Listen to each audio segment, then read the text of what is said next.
Bonjour à tous, j'aimerais revenir avec vous aujourd'hui sur un point qui me tient particulièrement à cœur, qui est celui de la personnalité et de la manière dont elle évolue.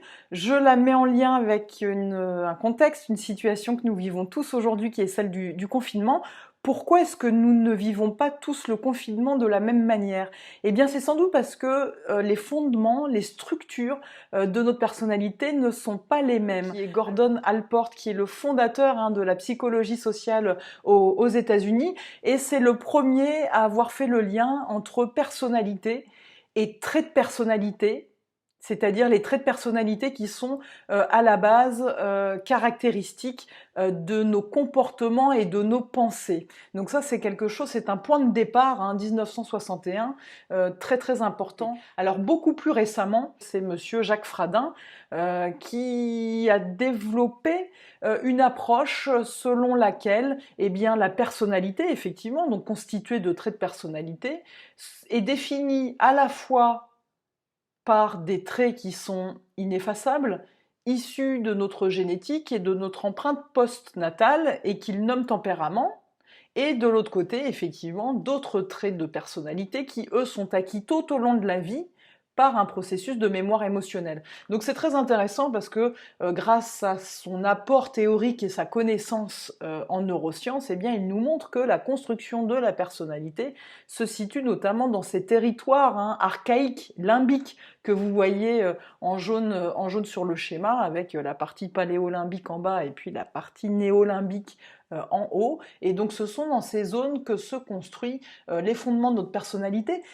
Une personnalité aux traits assez stéréotypés, avec une approche tout à fait amorale des situations. Donc on est dans une dimension beaucoup plus animale de la personnalité.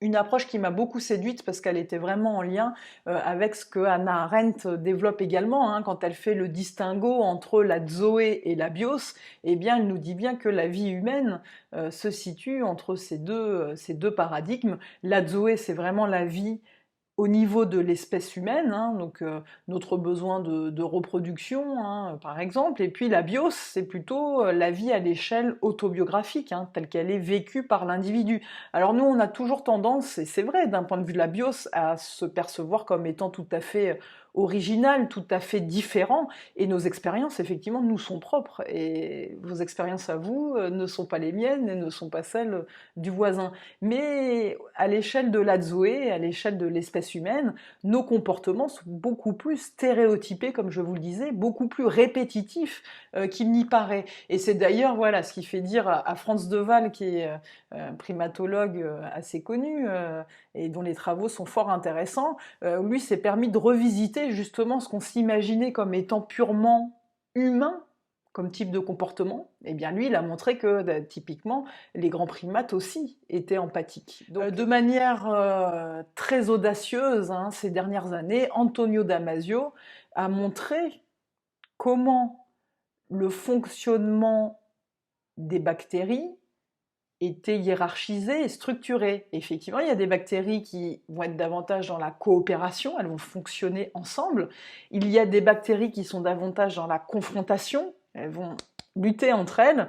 Il y a des bactéries qui sont mises à l'écart du système, plutôt marginales. Et puis, il y a des bactéries dont le rôle est davantage d'assurer la régulation du système, vérifier à ce que l'écologie du système fonctionne bien. Et alors sa thèse est à la fois très merveilleuse et tout à fait audacieuse. Antonio Damasio nous dit que ce type de fonctionnement qu'on retrouve dans les bactéries, eh bien, sont à l'origine de nos plus grandes civilisations. Puis, je cite aussi beaucoup les travaux de Patrick Lemoine et de Boris Cyrulnik, puisque eux ont fait un travail de fond et d'archivage, c'est-à-dire qu'ils ont réussi à montrer que de manière tout à fait étonnante et sans qu'on en comprenne véritablement le sens ni les contours, eh bien, il y a toujours une répartition égale au sein de la population, c'est-à-dire que peu importe les époques, peu importe les cultures, peu importe les continents, on retrouve 2% de bipolaires dans la population et environ 1% de schizophrènes.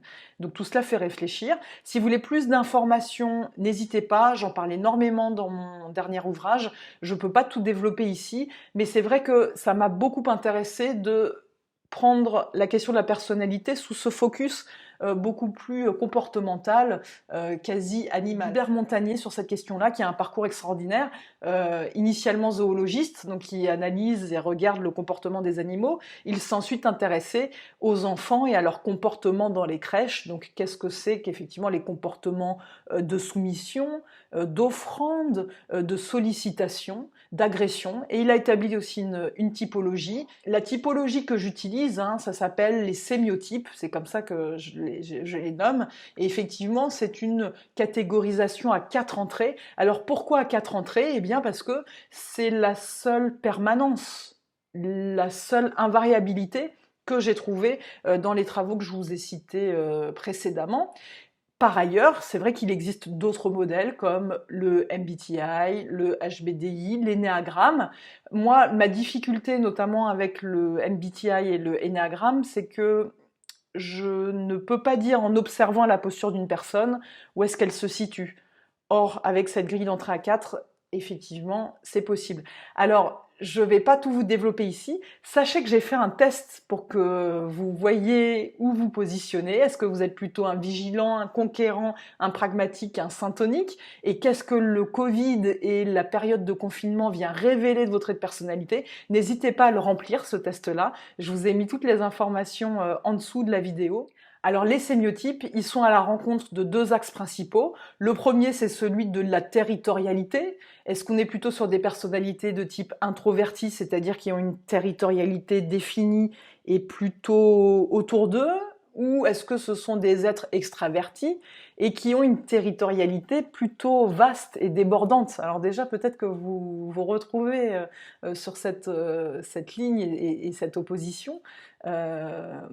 Et puis, il y a un autre axe qui est celui de la personnalité plutôt tournée vers le collectif et l'autre plutôt tournée vers l'individuel.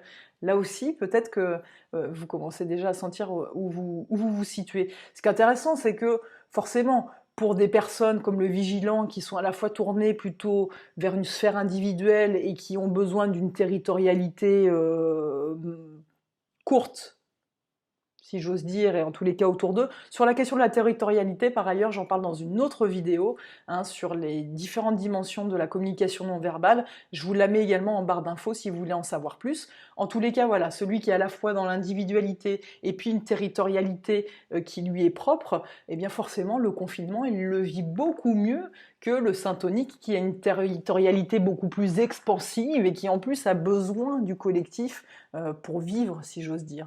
Donc voilà, ça vous donne une idée. Voilà, si vous voulez en savoir plus, n'hésitez pas à remplir ce questionnaire parce que à la fin, vous allez avoir et votre réponse, mais vous allez avoir possibilité d'obtenir les détails concernant les autres sémiotypes.